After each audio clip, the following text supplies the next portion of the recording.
Ang kwentong ito ay nagsisimula sa pagkawasak ng mundo. Ang buong lungsod ay nasusunog, kasama ang mga hukbo at dayuhan na nakikipaglaban sa langit, at sa lupa, ang malalaking halimaw ay umaatake sa publiko, nilalamon sila na parang mga manok. Biglang lumitaw ang isang beast na napakalaki, na hinarang din ito ang araw at pinadilim ang kalangitan. Gayunpaman, ito ay parang isang kamag-anak na espiritu. Ang aming bida ay lumakad patungo sa malaking beast, at tumingin sa mga mata ng beast, naramdaman niya na tila sila ay iisang nilalang. Ang beast ay siya, at siya ang beast. Lumingon ang malaking beast sa mga halimaw na iyon at bumaril ng energy beam mula sa bibig nito na parang Godzilla. Para sa lahat ng taong tumatakas mula sa mga dayuhan at halimaw, ito ay tanda ng pag-asa na may isang bagay na napakalakas na nasa kanilang panig. Mababa ang tingin ng ating bida sa mundo, alam niyang pararangalan siya ng mundo na parabang siya ay isang Diyos. Ngayon, siya ang pag-asa ng sangkatauhan, na kayang kontrolin ang malaking beast na iyon. Nagsimula ang lahat ng ito ilang buwan na ang nakalipas. Naiulat sa balita na noong 2 ng Hunyo, 2224, ang zoo ng Ning City ay inatake ng isang ahas na higit sa 100 metro ang haba. Hindi pa matukoy ng mga eksperto ang species ng ahas.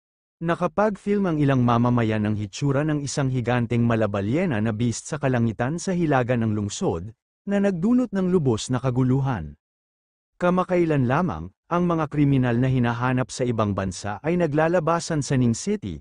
Ang balita ay live sa telebisyon sa isang silid kung saan ang ating bida ay nakahiga sa isang mesang puno ng dugo. Nakita niya ang sarili na nakahiga at walang malay. Litong-lito siya dahil ang katawan sa harap ng kanyang mga mata ay ang kanyang sariling katawan. Hindi niya maintindihan ang nangyayari at lumingon siya sa salamin. Laking gulat niya nang makita ang sarili sa salamin dahil ngayon lang siya naging sea iguana. Ang pangalan ng ating bida ay Chen Chu, isang sophomore sa Universidad ng Ning. Nangungupahan na siya sa labas ng school since hindi siya mahilig manirahan sa mga dorm. Gusto niya ang mga hayop na may malamig na dugo at nabighani sa kanilang makulay na kulay. Ang pet store na binili niya ng mga hayop ay nakakuha ng bagong batch ng mga kakaibang alagang hayop ngayon, at agad na naakit si Chen sa isang sea iguana, isang amphibious na nilalang. Ang mga sea iguanas ay karaniwang banayad, ngunit isang aksidente ang nangyari sa sandaling ito ay pinakawalan. Sinira nito ang hawla nito at inatake si Chen. Kinagat ang kamay gamit ang matatalas nitong ngipin. Nakaramdam ng matinding sakit si Chen at agad na kinuha ang kanyang telepono sa kanyang bulsa at hinampas sa ulo ang sea iguana. Nang matamaan ang sea iguana, nawala ang pagkakahawak nito at napalaya ang kamay ni Chen. Ngunit bago bumagsak, tumama ang buntot ng sea iguana sa telepono ni Chen, at tumama ito sa ulo ni Chen. Ayon, pareho silang nawala ng malay. Matapos makita ang sarili bilang sea iguana sa kanyang panaginip, nagising si Chen. Natagpuan niya ang sea iguana sa harap mismo ng kanyang mukha, ngunit may nagbago sa kanilang dalawa. Itinaas ni Chen ang kanyang kamay, at itinaas din ng sea iguana ang kamay nito. Nagulat si Chen nang makitang ngayon ay makokontrol na niya ang katawan ng butiki, na parang kinokontrol ang sariling mga braso. Nakangiti siyang nakatingin sa sea iguana. Iniisip kung ito ba ang tinatawag niyang golden finger, at sa wakas ito na ang oras para magsimula ang paglalakbay ng kanyang bayani, ngunit nagkaroon ng problema. Hindi alam ni Chen kung ano ang kayang gawin ng kanyang iguana body. Iniisip niya kung dapat ba siyang pumunta sa isang live stream upang ipakita kung gaano katalino ang kanyang butiki, o magbenta ng bagong hinukay na abalone o mga sea cucumber.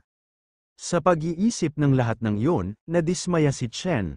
Hulaan niya, hindi naman talaga siya dapat maging pangunahing karakter. Kapag ang ibang mga tao ay nakatanggap ng mga cheat, sila ay naging makapangyarihang mga kontrabida na inorden ng kapalaran, o naging isang puno na lumaki bilang Diyos ng universo. At heto siya, nakastok sa isang maliit na butiki. Habang iniisip niya ang lahat ng ito, magkasabay ang pag-ungol ng tiyan niya at ng iguana. Gutom na gutom si Chen, dahil hindi niya namalaya na hinimite siya buong araw. Pagtingin sa iguana, nagtaka siya kung ano ang kinakain ng mga sea iguana. Ang kanyang sea iguana ay napaka-curious, at nagsimulang umakyat sa kamay ni Chen. Nang makita yon, naisip ni Chen dahil butiki ito, dapat ay ayos na sa karne.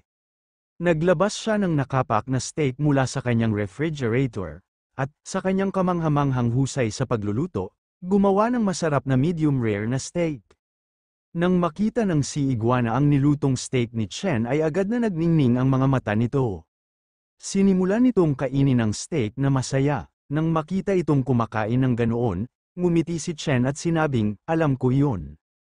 Ang mga sea iguana at butiki ay parehong makakain ng karne. Nang magsimulang kumain ng steak ang sea iguana, biglang may lumabas na system notification sa harap ng mga mata ni Chen na nagsasabing, "Pagkatapos kumain, nakatanggap ang iyong clone ng 5 evolution point, at ang iyong konstitusyon ay tumaas ng 0.5. Nagulat si Chen sa kung ano ito, at bago pa niya maintindihan ang anuman, biglang nag-pop up ang buong Windows status ng system. Ito ang status window ni Chen. Ipinakita nito na si Chen ay nasa level 0, ang kanyang konstitusyon ay 8.5, at ang kanyang espiritu ay 12. Siya ay may talento sa pagkontrol sa pag-iisip, at siya ay nagtataglay ng panlabas na aura at chi perception na mga katangian, parehong nasa beginner level na may 0 sa 1,000 na karanasan. Ang kanyang husay ay extremities boxing, beginner level na may 48 points, step ang cloud jump, beginner din na may 66 points, at spring ng leg, beginner din na may 39 points. Ang kanyang unang clone ay ang sea iguana, hindi pa nagsimula ang ebolusyon nito, mayroon nitong 5 puntos, at kailangan ng 200 puntos para sa unang ebolusyon. Laking gulat ni Chen nang makita ang status window na yun. Iniisip niya kung ito ba talaga ang kanyang cheat. Sa window ng status, ang nakapukaw ng atensyon ni Chen ay ang kanyang kakayahan. Sa pagtingin sa mga kasanayang yun, naalala ni Chen ang kanyang nakaraan. Sa kanyang pagkabata, tinuturuan siya ng kanyang ama ng martial arts. Sinabi niya noon kay Chen na kung nagpraktis lang siya ng porma nang hindi naiintindihan ang pundasyon, baka wala siyang natutunan. Ang ugat ng kanyang puwersa ay nasa kanyang paanan. Dapat itong magsimula sa kanyang mga hita at kontrolin ang kanyang tiyan. Ang mga araling ito ay tumagal ng 10 hanggang 12 oras sa isang araw, na nagpapagod sa maliit na katawan ni Chen. Ngunit sa tuwing tatanungin ni Chen ang kanyang ama kung maaari ba siyang magpahinga, agad siyang sinabihan ng kanyang ama na hindi, sinabing duwag na sumuko sa kalagitnaan. Sa simula pa lang ay ayaw na ni Chen na maging duwag, kaya't nagsimula siyang magpraktis muli. Tumakbo ng mabilis, kahit na natapilok siya at nahulog sa lupa o nasugatan, hindi siya tinulungan ng kanyang ama. Ang sinabi lamang sa kanya na walang ibang tutulong sa kanya kapag siya ay lumaki. Pagkatapos, isang araw noong si Chen ay 10 taong gulang, inabot sa kanya ng kanyang ama ang isang kahon. Sinabi kay Chen na naglalaman ito ng lahat ng kanilang ipon. Sinabi niya kay Chen na kailangan niyang maglakbay ng napakahaba at si Chen mismo ang maglalakad sa natitirang bahagi ng paglalakbay. Sobrang lungkot ni Chen noong araw na yon. Sa unang pagkakataon, tinapak ng ama ni Chen ang balikat ni Chen at sinabi sa kanya na tandaan na hindi niya mapabayaan ang pagsasanay sa martial arts, at kapag malakas na siya, makikita na niya ang kabilang panig ng mundo. Labis na nalungkot si Chen at tinanong ang kanyang ama kung paano niya ito mahahanap muli. Sinabi ng kanyang ama kay Chen na noong siya ay naging Grandmaster, ngunit ang kanyang ama ay tumigil bago matapos ang kanyang pangungusap at sinabi kay Chen na maaaring wala na siya rito sa panahong iyon. Kaya lang, lumabas ng bahay ang ama ni Chen at sinara ang pangunahing pinto. Simula noon ay hindi na bumalik ang kanyang ama. Masyadong naging emosyonal si Chen nang maalala ang kanyang nakaraan. Tiningnan niya ang larawan ng kanyang ama at ina at labis siyang nalungkot dahil 1 dekada na ang lumipas bago niya ito nalaman. Habang si Chen ay nawala sa kanyang pag-iisip, ang sea iguana ay ganap na nilinis ang kanyang plato. Namangha si Chen nang makita kung gaano kabilis kumain ang batang ito. Nang matapos ang iguana, nagsimulang magningning sa pula ang katawan nito. Tiningnang mabuti ni Chen ang iguana at nalilito kung siya lang ba ito o kung mas humaba pa ang sea iguana. Agad na tumingin si Chen sa kanyang window ng status at nakitang tumaas ang mga evolution point ng sea iguana sa 15. Medyo nagulat si Chen nang makitang may 15th puntos na ang sea iguana pagkatapos kumain. Habang nauunawaan niya kung paano gumagana ang kanyang sistema, may nakapukaw sa kanyang paningin. Nakita ni Chen ang sarili sa salamin na nakalagay sa kwarto niya. Parang ibang-iba ang katawan niya kumpara kanina. Agad niyang sinuri ang kanyang katawan at laking gulat niya nang makita ang kanyang 8-pack abs. Hindi naman ganito katayo ang katawan ni Chen dati. Napagtanto niya na ang mga puntos na natanggap ng iguana ay maaaring magmuni-muni sa kanya. Tumingin si Chen sa kanyang iguana, nagtataka na dahil maaari itong mag-evolve sa unang pagkakataon kung makakakuha ito ng higit pang mga puntos, marahil ay maaari pa itong maging behemoth mula sa kanyang mga panaginip. Napakasaya ni Chen sa pag-iisip na sa tulong ng sistemang ito, maaari siyang maging isang tunay na martial arts grandmaster. Kinabukasan sa palengke, bumili si Chen ng 10 pounds ng prime beef, walang buto, at 20 pounds ng baboy, walang taba na karne, wala ring buto, at hiniling sa tindero na ipack ang lahat ng ito. Pagkatapos ay ginamit niya ang kanyang telepono upang magbayad gamit ang QR code. Inilagay niya ang lahat sa likod ng kanyang sasakyan, iniisip na sapat na ito para tumagal ng ilang araw. Pagkatapos ay nagmaneho siya palabas ng palengke, hindi nag-aksaya ng oras, diretso siyang bumalik sa kanyang apartment. Gamit ang kanyang master chef skill, gumawa siya ng lahat ng uri ng dish para makakain ng sea iguana dahil, kung gayon, mas malapit na siyang maging martial arts master. Nang makita ang mga pagkain iyon, napaawang ang bibig ng sea iguana. Sa loob lamang ng ilang segundo, natapos na ng sea iguana ang lahat ng mga plato. Ikinonekta ni Chen ang kanyang isip sa sea iguana at nalaman na sa panlasa ng sea iguana, ang baboy ay hindi kasing lasa ng karne ng baka. Pagkatapos ay tinanggal niya ang kontrol at nagising. Ilang minuto lang ang koneksyon ay nakaramdam na siya ng pagod. Habang nag-uunat, sinabi niya, ang karne ng baka ay maaaring gumamit ng kaunti pang common. Sisiguraduhin kung magdagdag pa sa susunod. Pagkatapos kumain, umidlip ang sea iguana habang nakasuot ng salamin pang-araw. Sa kabilang banda, pumunta si Chen sa martial arts room para magsanay, buong puwersa niyang sinuntok ang punching bag. Napakalakas ng suntok niya na tuluyang nagpabago sa hugis ng punching bag. Isang system notification ang dumating na nagsasabi kay Chen na pagkatapos ng kanyang hard work training, ang kanyang extremities boxing experience ay tumaas ng 5 puntos.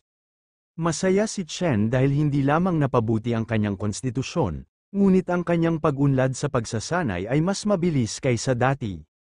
2 araw ang lumipas ng ganito, nagsasanay pa rin si Chen, na nasira ang 2 punching bag sa 2 araw na ito, at hindi ganoon kaganda ang kasalukuyang ginagamit niya.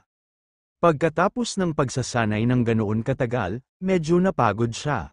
Ang pakiramdam na ito na lumalakas sa pamamagitan lamang ng pagsusumikap sa pagsasanay ay kamangha-mangha. Bago tapusin ang seksyong ito, muling tumalon si Chen sa punching bag. Buong lakas niyang sinipa ang punching bag, at napakalakas ng kanyang sipa kaya naputol ang mga tanikala na may hawak ng punching bag. Kaya lumipad ito. Pagkatapos lamang ng 3 araw ng pagsasanay, ang mga katangian ni Chen ay tumaas ng husto. Ang kanyang extremities boxing skill ay na-upgrade sa isang intermediate level, at ang kanyang step and cloud jump at spring ng leg skills ay tumaas din sa kapangyarihan. Hindi lang yun, tumaas din ang mga evolution point ng sea iguana sa 175. 5 puntos na lang ang kailangan nito para mag-evolve sa unang pagkakataon. Sa pagtingin sa window ng kanyang status, sinabi ni Chen, mula sa pananaw ng tradisyonal na martial arts, sa ngayon, dapat ay narating ko na ang rurok ng Ming Realm. Naalala ni Chen na sinabi sa kanya ng kanyang ama na ang mga kaharian ng martial arts ay nahahati sa Ming, Dark, at Transformation. Ang rurok ng Ming Realm ay ginagawang isang nangungunang manlalaban, na may kakayahang makipaglaban sa 10 kalaban ng mag-isa. Ginagawa ng Dark Realm ang isa na isang first-rate na eksperto, na kayang lumaban ng 100 ng sabay-sabay, ngunit sila ay karaniwang nakatago sa loob ng mga maalamat na pamilya. Ang Transformation Realm ay nagpapahintulot sa isa na makalaban ng 1,000, sila ang mga Grandmaster na naitala sa kasaysayan, bihira sa modernong panahon. Ang transformation realm ay kumakatawan sa isang hindi nababasag na katawan, na inilarawan lamang sa mga sinaunang teksto. Sa oras na yun, labis na namangha si Chen, at tinanong ang kanyang ama kung saang realm siya naroroon. Sinabi sa kanya ng ama ni Chen na minsang nakarating siya sa Dark Realm, ngunit nagdilim ang kanyang ekspresyon, naalala ang nangyari pagkatapos noon. Hindi maintindihan ni Little Chen ang damdamin ng kanyang ama. Siya ay labis na namangha sa kanyang ama na naabot ang Dark Realm, at tinanong siya kung siya ay mula rin sa isa sa mga maalamat na pamilya. Nagulat ang ama ni Chen sa tanong ni Little Chen, huminga siya ng malalim at sinabi kay Chen na tagaluotwan lang siya. Sa kasalukuyan, hapon na, paglabas ni Chen sa martial arts room, nakita niya ang kanyang sea iguana na nakahiga sa sofa.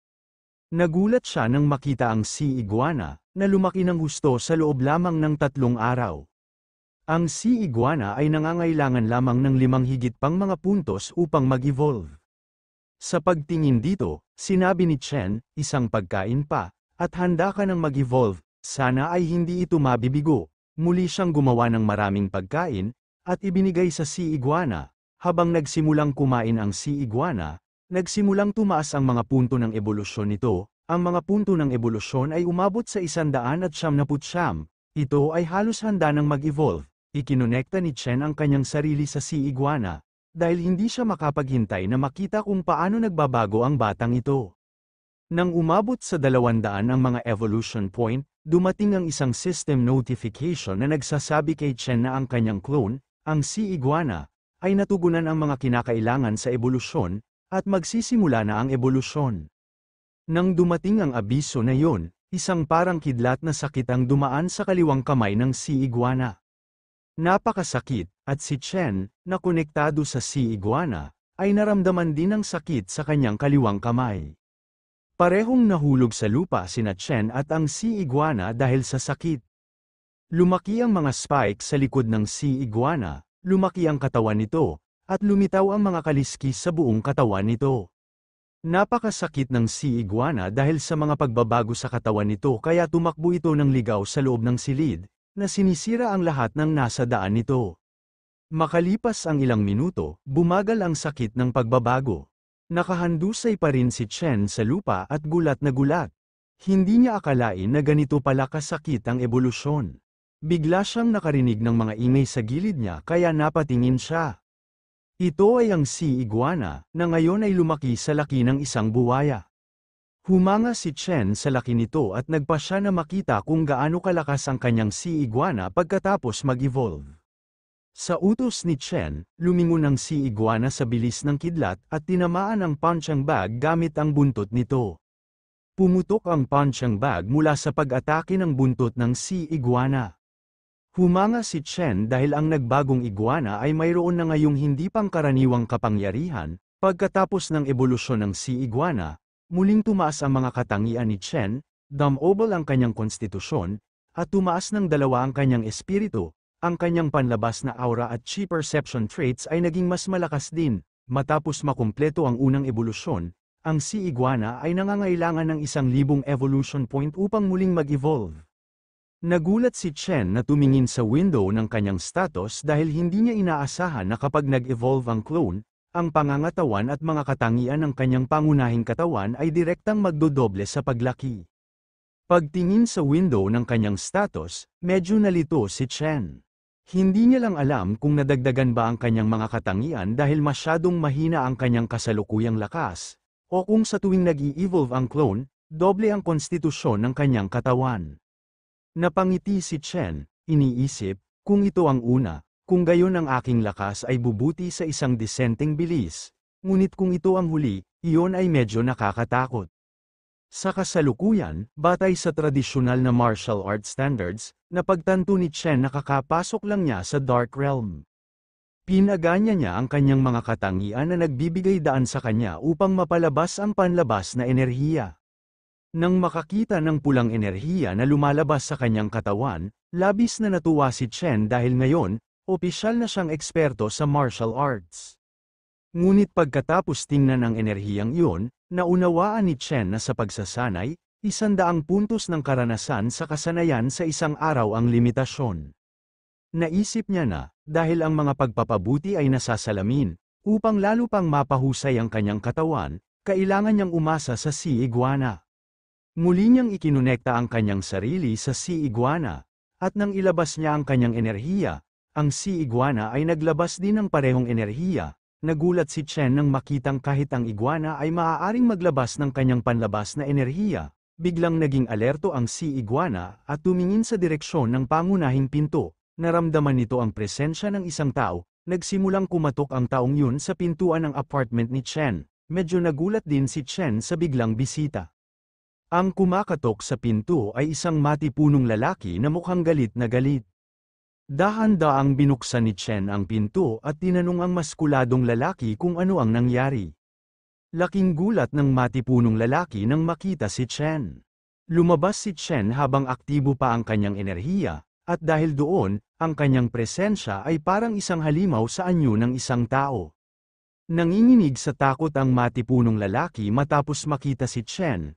Iniisip, ano bang meron sa batang ito? Binibigyan niya ako ng vibe na madudurog niya ako sa ilang segundo. Sinubukan ng maskuladong lalaki na kumilos ng kasing sweet para hindi magalit kay Chen, at sinabi kay Chen na nitong mga nakaraang araw, medyo maingay sa itaas. Kaya pumunta siya para tingnan kung under renovation ang kanyang lugar. Si Chen ay kumilos ng walang kaalam-alam at agad na humingi ng tawad sa lalaki at ipinaliwanag sa kanya na walang mga renovation dito. Ito ay lamang na siya ay nagsasanay kamakailan at hindi napagtanto na ito ay ganoon kalakas. Mas natakot ang matipunong lalaki nang marinig na nagsasanay lang ito. Iniisip kung kaninong pagsasanay ang parang lindol. Sinubukan niyang sumilip sa apartment ni Chen at nakita niyang nawasak ang lahat sa loob ng apartment ni Chen. Parang lindol ang nangyari sa loob. Masyadong natakot ang matipunong lalaki na makita ang lahat ng yun. Napagtanto niya na kung may sinabi siya kay Chen, hindi ito magiging maayos. Agad siyang tumalikod at sinabing, ayos lang, walang malaking bagay. Habang umaalis, tinanong niya si Chen kung maaari niyang baguhin ng kaunti ang kanyang mga pamamaraan sa pagsasanay, tulad ng isang bagay na mas tahimik. Humingi muli ng paumanhin si Chen at sinabi sa lalaki na hindi ito problema. Aayusin niya ang kanyang mga paraan ng pagsasanay mula ngayon. Nagpasalamat ang natakot na matipunong lalaki kay Chen at agad na pumasok sa elevator para tumakas mula roon. Pagkaalis niya, lumabas ang sea iguana ni Chen, na nagtatago sa utos ni Chen. Matapos suriin kung okay na ang lahat at hindi pa nalaman ng maskuladong lalaki ang tungkol sa sea iguana, isinara ni Chen ang pinto. Sa pagtingin sa laki ng kanyang sea iguana, napagtanto niya na ang clone ng sea iguana ay masyadong malaki at hindi na ito angkop na panatilihin sa loob ng bahay. Napagpasyahan niya na oras na para palabasin ang sea iguana clone sa dagat. Kinuha niya ang sea iguana sa kanyang sasakyan at nagmaneho papunta sa pinakamalapit na dalampasigan. Nang makarating siya sa dalampasigan at tingnan kung walang tao, binuksan niya ang pinto ng kanyang sasakyan at pinalabas ang sea iguana. Kahit na ito ay isang sea iguana, ito ang unang pagkakataon na nakakita ng dagat sa katotohanan. Pagkatapos noon, ikinonekta ni Chen ang kanyang isip sa sea iguana, kinokontrol ang katawan nito, at pumunta sa dagat. Nang nasa ilalim ng tubig ang sea iguana, na-activate ni Chen ang kanyang energy sense. Kapag na-activate ang energy sensing, nakita ni Chen ang maraming sea creature sa paligid niya. Sa kasalukuyang pakiramdam ng enerhiya, kaya niyang saklawin ang radius na 10 metro sa paligid niya. Habang ginalugad niya ang dagat at ang mga hayop nito, may nakita siyang isda na may 5 mata na lumalangoy. Laking gulat ni Chen nang makitang may 5 mata talaga ang isang isda, nagpasya siyang gawin itong unang target ngayong araw. Dahan-dahan niyang sinundan ang isda na may 5 mata, at nang makalapit na siya ay agad siyang tumalon para umatake. Laking gulat ng isda nang makita ang sea iguana at agad na pumasok sa isang butas sa lupa. Nang sundan ni Chen ang mga isda sa butas na iyon, biglang lumabas ang mga isda na may 5 mata para umatake. Hindi binigyan ni Chen ng pagkakataon ng isda na makaranas ng pinsala at agad itong inatake. Kinagat niya ang tiyan ng isda gamit ang matatalas nitong ngipin. Matapos patayin ang isda, kinain ito ng sea iguana. Dumating ang isang notification ng system na nagsasabi kay Chen na pagkatapos kainin ang mutated fish, nakakuha ang kanyang clone ng 10 evolution point. Tumaas din ng isa ang pangangatawan ni Chen. Nagulat si Chen na makakita ng 10 evolution point dahil pagkatapos mag-evolve, ang pagkain ng normal na pagkain ay nagbibigay lamang ng isang evolution point bawat pagkain, ngunit ang mutated na isda ay talagang makakapagbigay ng 10 puntos. Naisip ni Chen na sa mga ganitong uri ng mga mutated na nilalang na lumilitaw sa karagatan, at kung isa sa alang-alang ang kamakailang mga balita, tila ang mundo ay malayo sa kapayapaan. Habang naglilibot, napansin ni Chen ang isang mutated na isda na may 10 mata at hinabol ito. Pinatay niya ang isda na yun gamit ang matatalas ng ngipin at nilamon nito, na nakakuha ng higit pang mga punto ng ebolusyon. Pagkalipas ng ilang oras, nakatanggap si Chen ng system notice na naabot na ng kanyang clone ang pang-araw-araw na cap ng 100 evolution point, at hindi na siya makakakuha ng higit pa ngayon. Namangha si Chen nang makitang sa mata ng tao, ang karagatan sa gabi ay malamig at napakaitim. Ngunit sa mga mata ng sea iguana clone, nakita ni Chen na makulay at makulay ang mundo sa ilalim ng dagat. Bilang isang amphibian, ang sea iguana ay maaaring manatili sa ilalim ng tubig sa loob ng mahabang panahon, ngunit dahil wala itong hasang, umaasa pa rin ito sa mga baga upang huminga, kaya kailangan itong lumutang para sa hangin paminsan-minsan. Habang siya ay naggalugad, nakakita siya ng malaking bitak sa ibabaw ng dagat. Pumasok siya sa lamat na yun at nakita niya ang isang kuweba sa loob na puno ng hangin. Inisip ni Chen na mukhang maganda ang lugar na ito at nagpa siya na ipahinga ang sea iguana clone dito. Matapos i-disconnecta ang mind control ng sea iguana, sabi ni Chen, dahil naayos na ang clone, oras na para bumalik ako. Habang pauwi siya, may nakita siyang bahay sa gitna ng kagubatan. Laking gulat ni Chen nang makita ang bahay na yun. Hindi siya makapaniwala na may nakatira talaga sa lugar na ito. Ngunit bago pa niya madaanan ang bahay na yon, narinig niya ang boses ng kung sinong humihingi ng tulong. Naunawaan ni Chen na maaaring may mali, ang kanyang super hearing ay kumilos sa tamang oras. Ngunit upang hindi maalerto ang mga masasamang tao, hindi niya inihinto ang kanyang sasakyan at nagpatuloy. Tama ang desisyon niya dahil may dalawang tulisan, ang isang kalbo at ang isa ay may asul na buhok, ay nakatingin sa kanyang sasakyan mula sa loob ng bahay. Tinignan nilang mabuti kung nakaalis na ang sasakyan ni Chen. Inagaw ng mga tulisan na yun ang isang batang babae na narinig ni Chen na humihingi ng tulong. Dalawang tulisan ay nagsusuri sa labas, at isang itim na buhok na tulisan ang pumipigil sa dalaga sa pagsigaw. Sinipa ng kalbo ang lalaking may itim na buhok na sumisigaw ng, "Kamusta ka na sa pagiging pabaya mo? Di ba sabi ko bantayan mo siya? Hindi mo man lang napansin na nalaglag ang tela sa bibig niya." Ipinaliwanag ng itim na buhok na tulisan sa kanyang amo na napakadilim dito sa labas. Paano niya ito nakita nang hilahin siya nito papasok? Naintindihan naman ng kalbo na tulisan na hindi niya kasalanan. Kumuha siya ng tela at tinakpan ang bibig ng dalaga, sinabihan itong tumahimik at magpakabait, o hahayaan niyang magsaya ang mga lalaki ngayong gabi. Takot at walang magawa ang dalaga, hindi niya alam na dumating na ang kanyang tagapagligtas. Naglakad si Chen para hindi maalerto ang mga tulisan, agad niyang pinaandar ang kanyang energy sense na naging daan upang madaling makita niya kung ano ang nangyayari sa loob ng bahay at kung gaano karaming tao ang naroon. Gumana ito tulad ng X-ray vision, nakita niya na sa loob, may nag-iinuman na dalawang tulisan at isang batang babae na nakatali ng mga lubid. May isa pang tulisan na nakatayo sa tabi ng pangunahing pinto, kumakain at busy sa phone niya. Nang makita ang eksena mula sa loob, napagtanto ni Chen na ito ay pagkidnap o human trafficking. May 3 lalaki, at 2 sa kanila ang may mga kutsilyo. Nagpasya si Chen na pinakamahusay na harapin sila sa loob ng 1 minuto. Inipon niya ang lahat ng kanyang lakas sa kanyang kamay at saka sinira ang pangunahing pinto ng bahay. Nang basagin niya ang pinto, nagulat ang mga tulisan at agad na naglabas ng kanilang mga kutsilyo. Hindi sila binigyan ni Chen ng pagkakataong umatake. Agad niyang sinipa sa tiyan ang itim na buhok na tulisan. Lumipad ang tulisan na yun at tumama sa isang pader sa likod na may malakas na impact, sumisigaw, "Ikaw na piraso ng tae." Tumalon ang kalbong tulisan para salakayin si Chen mula sa likod, ngunit tumalikod si Chen ng napakabilis ng kidlat at tinamaan ng siko ang kalbong yun sa dibdib. Ang pag-atake ni Chen ay nabali ang tadyang ng masasamang yun, kaya lumipad siya.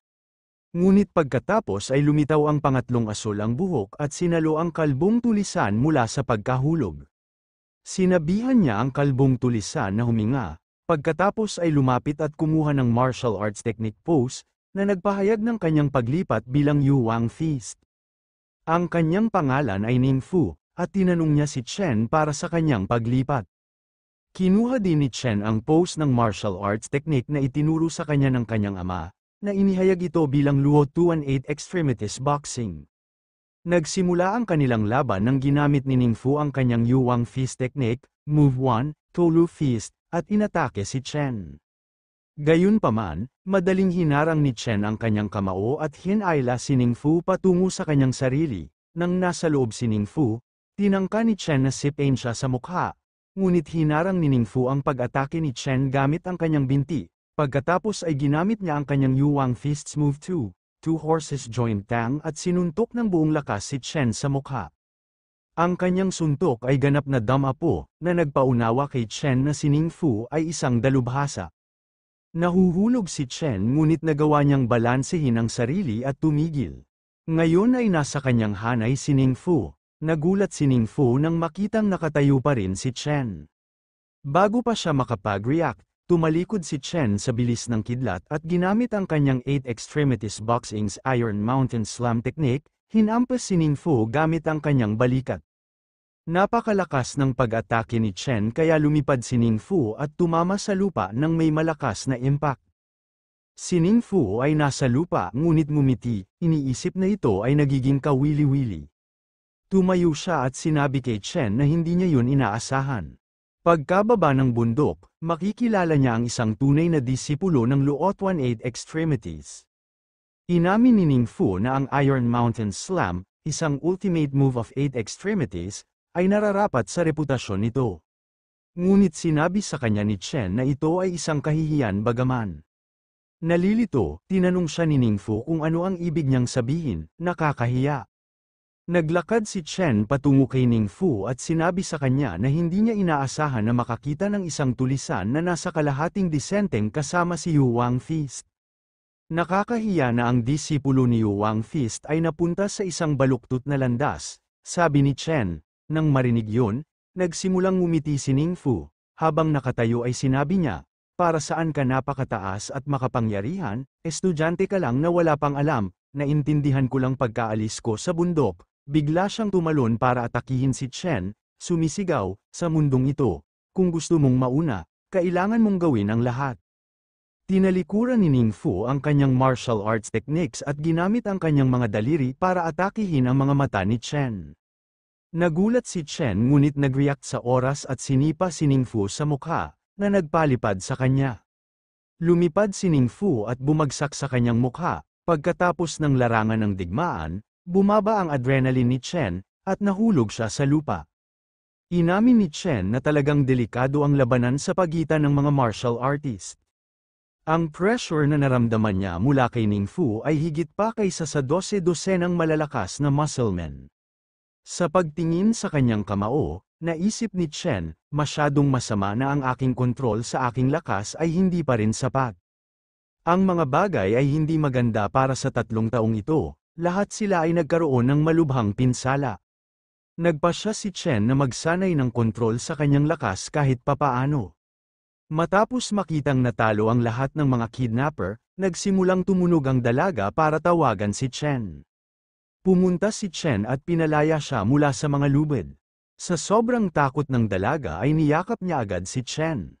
Pagkatapos ay inaliw siya ni Chen, sinabing, huwag kang matakot, ayos lang ngayon. Habang umiiyak ay nagpasalamat ang dalaga sa tulong ni Chen. Nang medyo kumalma ang dalaga, binigyan siya ni Chen ng isang telepono at sinabi sa kanya na maaari siyang tumawag ng pulis pagkatapos niyang umalis. Sinabi sa kanya ni Chen kung tatanungin siya ng mga pulis tungkol sa kanya. Maaari niyang sabihin sa kanila na hindi niya siya tinitingnan ng mabuti at hindi niya alam kung sino siya. Napakaganda ng babaeng niligtas niya. Tumango siya at sinabihan si Chen na hindi niya sasabihin sa pulis. Pagkatapos, makalipas ang 10 minuto, dumating ang mga pulis sa pinangyarihan. Pinalibutan nila ang buong lugar, at pumasok ang mga pulis sa loob. Sinabihan ang mga tulisan na huwag kumilos at ilagay ang kanilang mga kamay sa hangin. Ngunit ang mga pulis na iyon ay nabigla nang makita ang nasa loob. Nakita nilang nakahandusay na sa lupa ang lahat ng mga tulisan, at tanging ang babae lang ang nakatayo doon.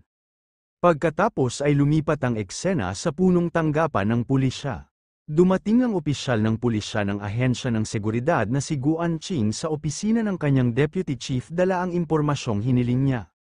Sinabi niya sa deputy chief na nakita nila ang malinaw na mga bakas ng paa sa sirang pinto. Batay sa lalim at paraan ng pagkaputol ng ehe ng pinto, may sumipa sa pinto mula sa harapan, kaya lumipad ang pinto mga 3 metro ang layo, kaya ang puwersang ginamit ay hindi bababa sa 1,000 kilo. Kinuha niya ang lahat ng mga larawan mula sa pinangyarihan at sinabi sa deputy chief na sa mga kidnappers, 2 sa kanila ang agad na namatay, at ang naiwan ay pumasok sa isang vegetative state matapos magdusa ng isang malaking concussion. Ayon sa kinidnap na batang babae, si Lin Rangya, ang taong tumulong sa kanya ay nakasuot ng maskara sa gabi, at hindi niya matukoy kung ano ang itsura ng mga ito. Tiningnan ng Deputy Chief ng Security Agency ang mga larawang yun at nalito, nagtatanong kung paano ito mangyayari. Ang pinakamalakas na puwersa na nagawa ng hari ng boxing ay 800 kilo sa isang makina sa boxing. Sa totoong buhay, hindi naririnig ang ganitong dami ng puwersa na maabot, sumang-ayon si Officer Guan Qing, at sinabing, totoo na ang lakas ng taong ito ay hindi makatao, bagamat may mga kakaibang bagay na nangyayari kamakailan. Habang nag-uusap sila, biglang kumulog sa itaas ng lungsod. Pagtingin sa labas ng kanyang bintana, sinabi ng Deputy Chief na may paparating na bagyo. Hindi niya pinag-uusapan ang tungkol sa lagay ng panahon, pinag-uusapan niya ang mga masasamang bagay na maaaring makagambala sa publiko ng lungsod. Sa kabilang banda, pagkatapos iligtas ang babaeng yon, pumunta si Chen sa isang lawa kasama ang kanyang sasakyan, may bangka sa lawa, at wala sa bangka ang atensyon ni Chen, nakatingin siya sa bangkang yun mula sa kanyang sasakyan. Mula sa bangkang yun ay may lumabas na 3 lalaki, isang lalaki na walang sando at mukhang mga tulisan, ngunit ang pangatlong lalaking may itim na buhok ay mukhang isang negosyante. Tinawag ng isa sa mga tulisan ang lalaking itim na buhok na boss, at tinanong siya kung bakit siya kumita ng kaunting pera at gumastos na ng 1 milyon sa isang babae mula sa Bald Tiger. Nagtatanong kung hindi yun masyadong aksaya.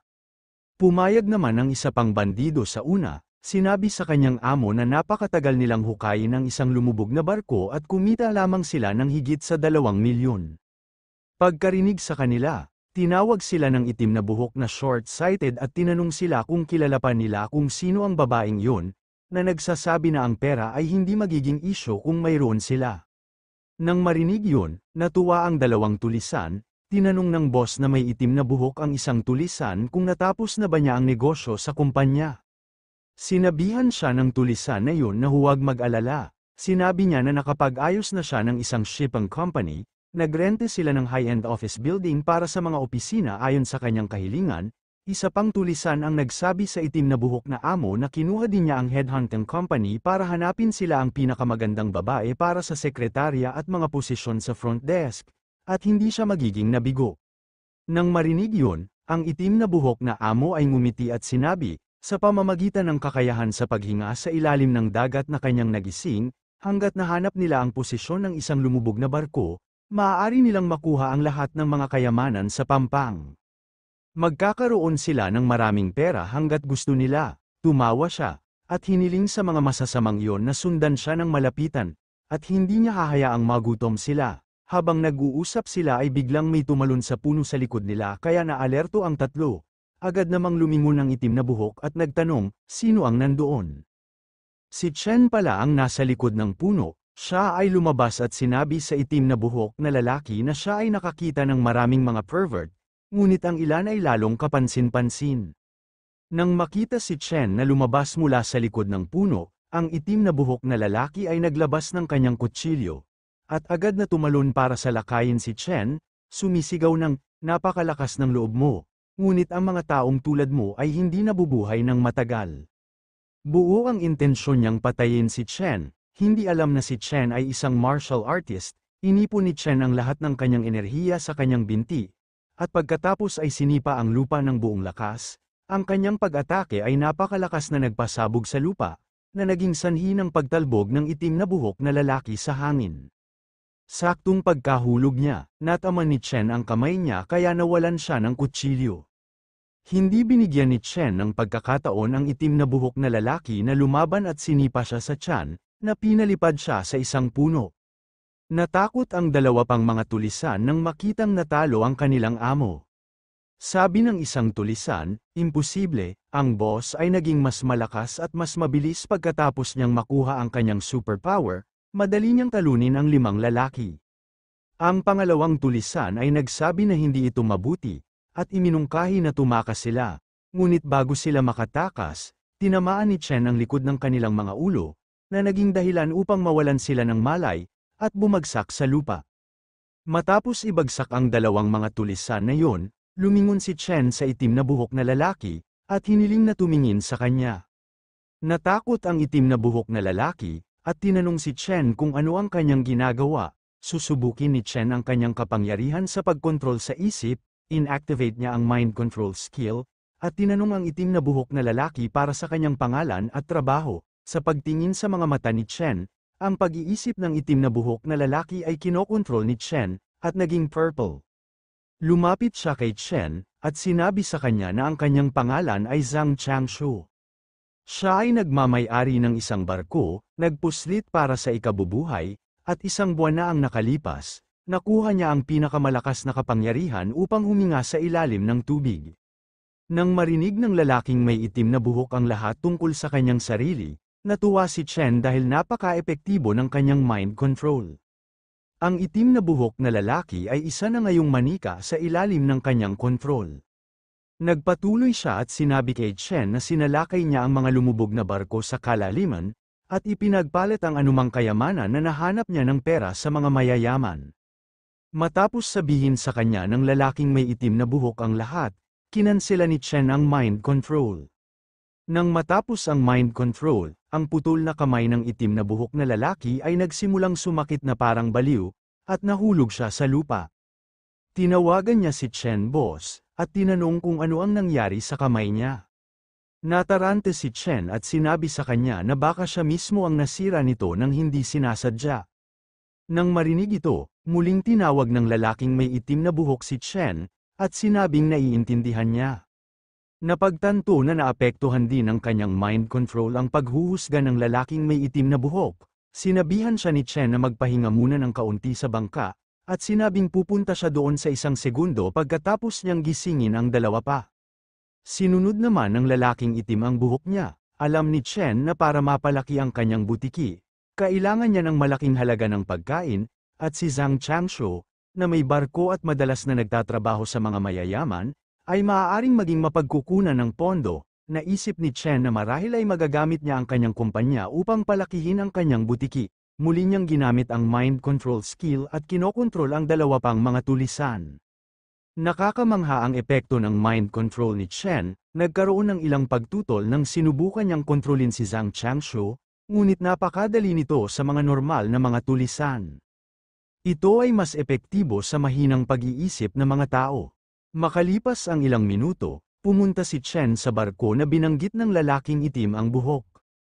Isang lalaking nakasuot ng salamin, na nagtatrabaho din sa bangka, ang nagtanong sa itim na buhok na lalaki kung sino si Chen. Sinabi sa kanya ng lalaking may itim na buhok na si Chen ang kanyang amo, at kailangan nilang maging magalang sa kanya. Nang marinig ito, lahat ng lalaki sa barko ay bumati kay Chen ng magalang.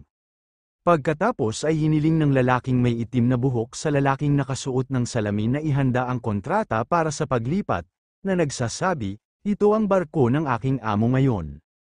Sa loob ng ilang minuto, inihanda ng lalaking nakasalamin ang transfer contract at iniabot kay Chen.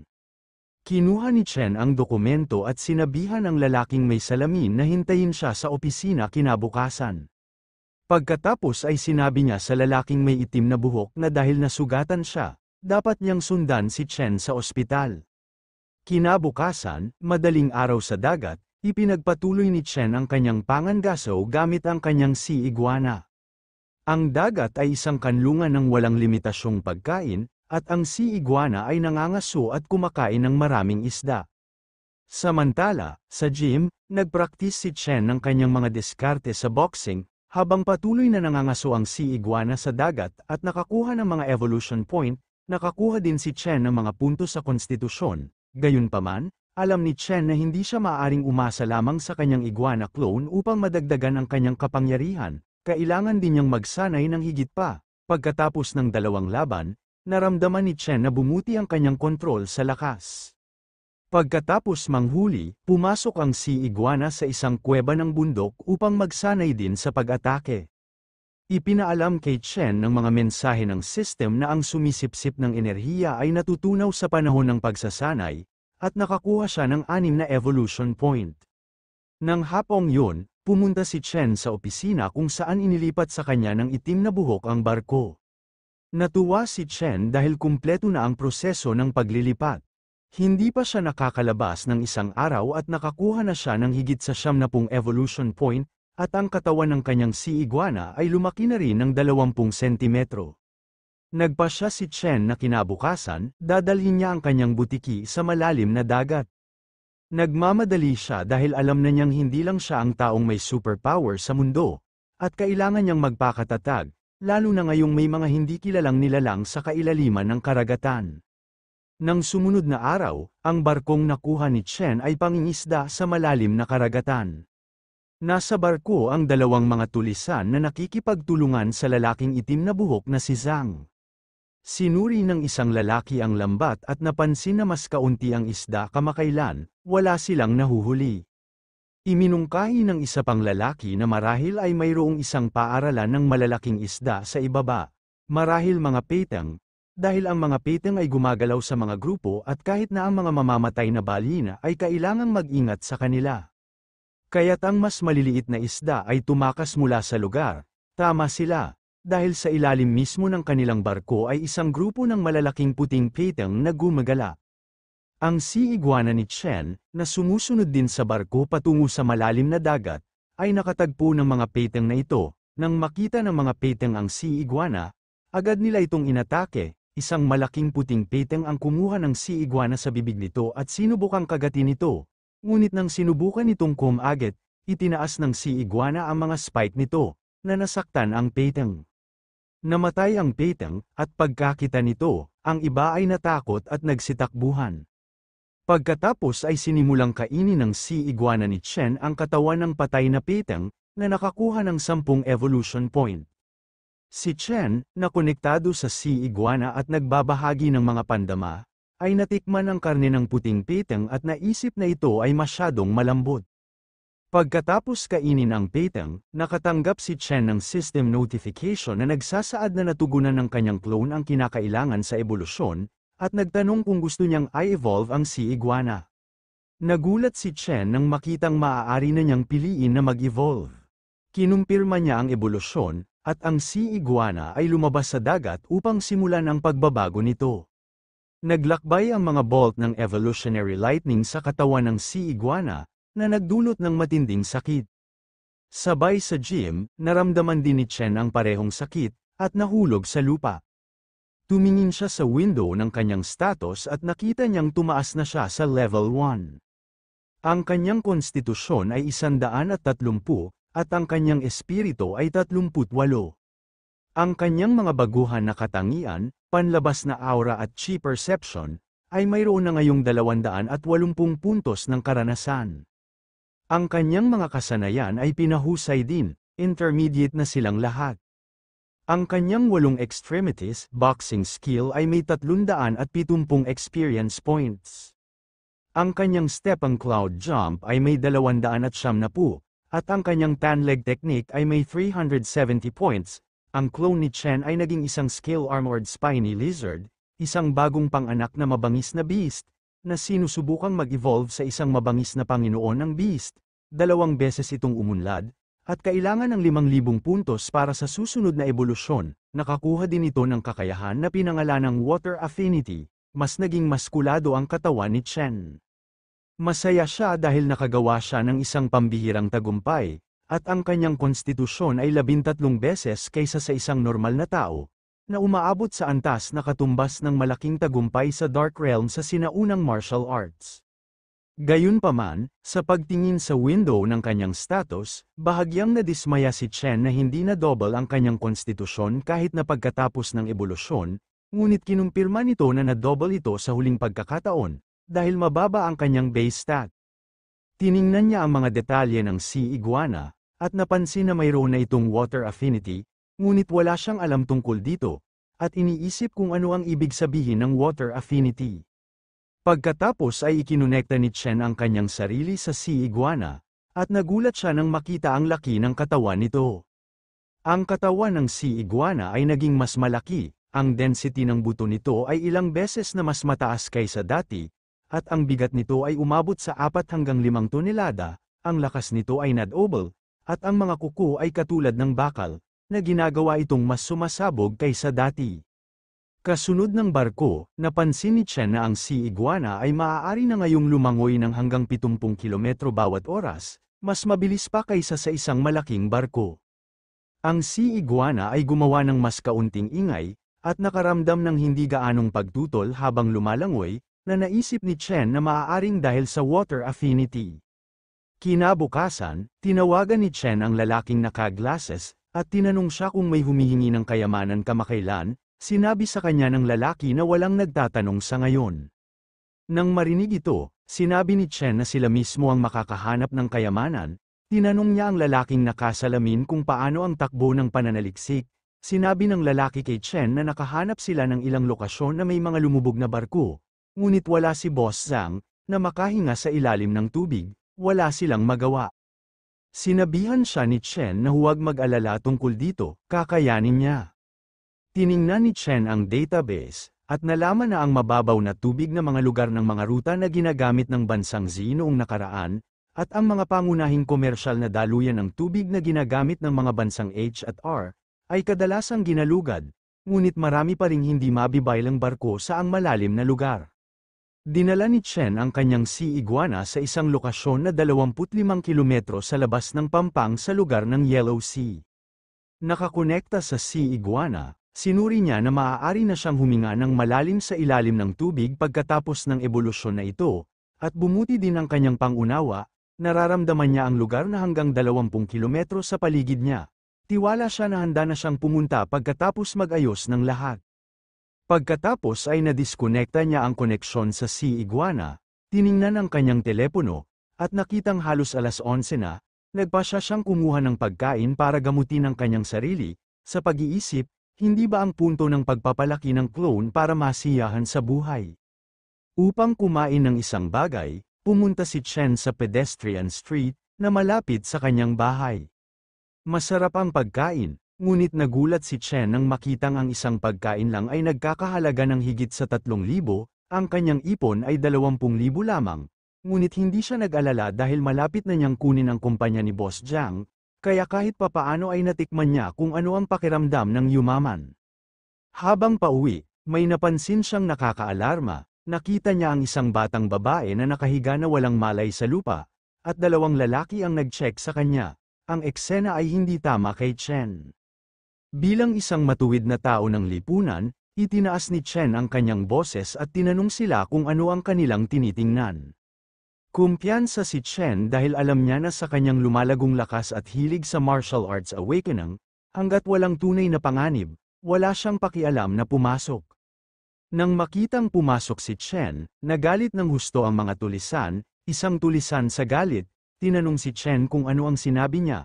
Isa pang tulisan ang naglabas ng kutsilyo at sumigaw, "Bata, mawala ngayon, at nawala at magpapanggap akong hindi kita nakita." Ayaw talaga silang labanan ni Chen, at gusto lang niyang takutin sila. Inilabas niya ang kanyang aura mula sa kanyang katawan, bumuo ng beast form ang aura ni Chen, at tumingin sa mga tulisan na iyon. Bagamat hindi ito nakikita ng mga mata ng tao, nararamdaman ng mga tao ang pressure nito. Natakot ang dalawa sa mga tulisan, at hindi naintindihan kung bakit parang tinititigan sila ng isang beast. Natatakot, iminungkahi ng isang tulisan sa isa pa, na umalis tayo rito.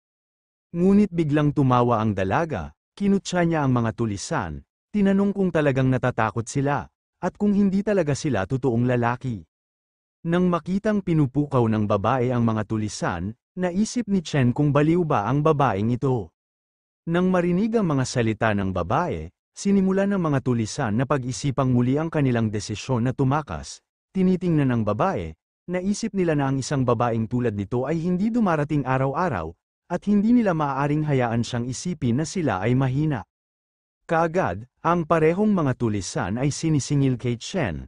Sinabi ng isang tulisan sa isa pa na walang dahilan para matakot kay Chen. Isa lang siyang lalaki. Ang isa pang tulisan ay sumang-ayon na nagsasabing, "Oo, kunin natin siya, ang lalaking ito ay masyadong bastos." Si Chen ay nalilito sa mga salita, nang makita silang naniningil sa kanya, nalutas na ang lahat, ngunit dahil sa batang babae, isang away ang sumiklab. Naiwan na walang pagpipilian, si Chen ay pumasok sa kanyang martial arts pose. At nang ang mga tulisan ay nasa loob ng kanyang maabot, sinipa niya sila sa tiyan, pinalipad sila. Halos hindi nagamit ni Chen ang 10% ng kanyang lakas, kung hindi, ang sipa na yun ay maaaring maging putik. Nagpasya siyang pabayaan sila sa pagkakataong ito, nagkamali sila, ngunit hindi sapat upang maging karapat-dapat sa kamatayan, ang parehong mga tulisan ay labis na natakot, at habang tumatakbo palayo, tinawag nila si Chen na isang demonyo na dumiretso sa impyerno. Pagkatakas ng mga tulisan, tumayo ang dalaga, tumatawa na parang lasing, tumatawa at pinuri si Chen, sinabing siya ay kamangha-mangha at malakas. Nang makita siyang kumikilos ng ganito, naisip ni Chen kung siya ay nadroga. Agad niyang kinuha ang kanyang smartphone at tinawagan ang mga pulis. Ipinaalam sa kanila na may isang babae na tila lasing sa labas ng Shengtang bar. Sinabi niya sa mga pulis na mukhang medyo nakompromiso ito. Habang si Chen ay nasa tawag, ang babae ay lumapit sa kanya at nagsimulang panunukso sa kanya sa isang magandang boses. Tinanong si Chen kung bakit niya tinawag ang mga pulis, kung hindi siya maganda, at kung ayaw niyang iuwi siya.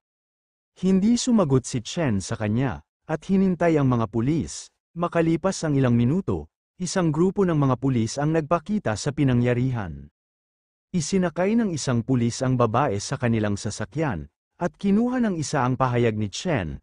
Sinabi ni Chen sa mga pulis na siya ang tumawag ng pulis.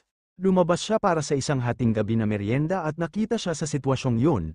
Ipinaliwanag niya ang lahat sa mga pulis. Matapos kunin ang pahayag, umalis ang mga pulis kasama ang babae.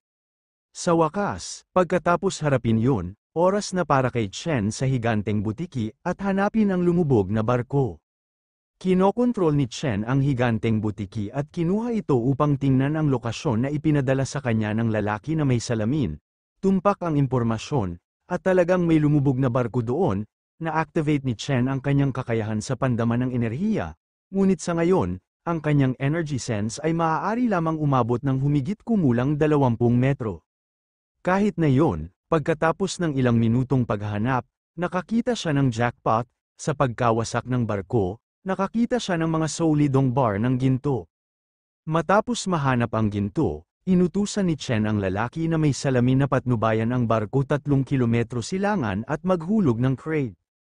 Kinilala ng lalaki na may salamin at pumasok sa trabaho. Habang inihahanda niya ang crate, isang lalaki na tinatawag ang lalaki na may salamin at tinanong siya kung sino man sa mga tauhan ng amo, bukod kay Zhang Changshou, ay makahinga sa ilalim ng tubig. Sinabihan siya ng lalaki na may salamin na itigil na ang pagtatanong at huwag nang sisilipan ang mga sikreto ng amo. Pagkatapos, ibinagsak nila ang crate, at inilagay ng Sea Iguana ni Chen ang lahat ng gold bar sa crate. Si Chen ay konektado sa Sea Iguana, at pagkatapos nitong ilagay ang lahat ng mga gintong bar sa crate, hiniling ni Chen sa taong may salamin na simulan ang pagbawi ng loot. Pagkatapos mabawi ang ginto, pumunta si Chen upang suriin muli ang barko. Habang naggalugad, nakita niya ang isang piraso ng metal na nakadikit sa dingding ng barko. Sinubukan ng Sea Iguana na putulin ang piraso ng metal na iyon, ngunit ito ay masyadong matigas. Nagulat si Chen dahil madaling mapunit ng mga kuko ng kanyang Sea Iguana ang regular na metal, ngunit halos hindi sila nag-iwan ng marka tungkol dito. Naisip ni Chen na ito ay isang uri ng espesyal na halwang metal, maaari itong maging napakahalaga at nagpa siya na ibalik ito para sa pag-aaral. Hinawakan ng sea iguana ang malaking batong iyon at nagsimulang lumangoy sa ibabaw. Ngunit bago ito, bigla, isang puting ahas na parang isda ang sumalakay sa sea iguana. Ito ay isang malaking isda na hindi pa nakikita ni Chen. Hinawakan ng isda ang sea iguana gamit ang matatalas na ngipin nito, sinusubukang patayin ito, nakita itong sinusubukang tambangan, nagalit si Chen sa pag-iisip, sino sa tingin mo, kahit na mas mahaba at mas malaki ka kaysa sa akin, pagdating sa lakas, opensa at depensa, hindi ka tugma para sa akin. Tama ang sinabi ni Chen, sa harap ng kanyang sea iguana, wala ang puting isda na iyon, pinatay nito ang puting isda at kinain ito na parang sashimi, makalipas ang ilang oras. Pumunta si Chen sa isang dalampasigan, tumingin sa isang malaking bato, naisip ni Chen, ang mga bahura ay nabura ng tubig dagat sa loob ng maraming taon, na ginagawa itong hindi kapani-pani walang matigas. Ang desyerto na dalampasigan sa gabi ay ang perpektong lugar upang subukan ang aking lakas. Sa pag-aakalang yun, sinuntok niya ang bato at nakitang gumagana ang puwersa sa magkabilang direksyon. Ngunit ang density ng buto ni Chen ay halos 20 beses kaysa sa karaniwang tao. Dagdag pa, na ang kanyang panlabas na kalasag ay sumisipsip ng halos lahat ng epekto. Ang kanyang kamay ay nararamdaman lamang ng kaunting sakit, at ang bahagyang pananakit na yun, ang kakayahan ng pagbawi ng kanyang katawan ay halos agad na mapupuksa ito. Ipinagpatuloy ni Chen ang pagsasanay sa kanyang boxing sa malaking batong yun dahil, pagkatapos ng ebolusyong ito, ang kanyang pangangatawan ay lumampas sa 200. Hindi pa ito nasusubok ni Chen, ngunit alam niya na ang kanyang mga suntok ay dapat tumimbang ng hindi bababa sa 3,000 pounds, o 1.5 tonelada, sa kanyang panlabas na enerhiya boost at 8 extremities boxing technique, madali niyang masuntok ang isang tao. Para subukan ang kanyang kapangyarihan, sinuntok ni Chen ang malaking bato na iyon ng buong lakas, at sa isang suntok lang, nawasak niya ang batong iyon. Pagkatapos ng pagsasanay sa mahabang panahon, pagod na pagod si Chen at bumagsak sa lupa. Dito siya nag-training kasi hindi matibay ang punching bag niya sa bahay, at hindi rin siya nakakapag-training sa park, sa makabagong teknolohiya, kung may nagre-record. Sa kanya at in-upload ito online, malaking problema kung malalaman ng mga tao na siya ay pambihira, magdudulot lamang ito ng gulo. At kaya sa walang laman na dalampasigan na ito ay malaya siyang makapagsanay. Tumingin si Chen sa kanyang mga kamay, at gumaling na ang mga ito. Halos hindi siya makapaniwala kung gaano kabaliw ang kanyang kakayahan sa paggaling, huminto siya ng wala pang 1 minuto, at ang mga gasgas sa kanyang mga kamay ay gumaling na. Habang siya ay abala sa pagsuri sa kanyang kakayahan sa pagpapagaling, bumalik sa kanya ang sea iguana dala ang piraso ng metal na iyon. Sinuri ni Chen ang metal, at nakitang ang hindi regular na itim na ore na ito ay kumikinang na may kinang na metal, ay tila hindi espesyal sa unang tingin. Nang subukan niyang kunin ang metal, nagulat siya dahil ang tipak ng metal ay tumitimbang ng malapit sa 200 pounds, ito ay mabigat at napakatigas. Kahit na ang mga kuko ng higanteng butiki ay nagpupumiglas na kumamo dito, naisip ni Chen na ito ay perpekto para sa paggawa ng isang armas. Ngunit alam niya na sa kanyang kasalukuyang mga kasanayan, ang paggawa ng angkop na sandata ay magiging mahirap, kaya sa ngayon, nagpasya siyang tumutok sa pagharap sa mga gintong bar.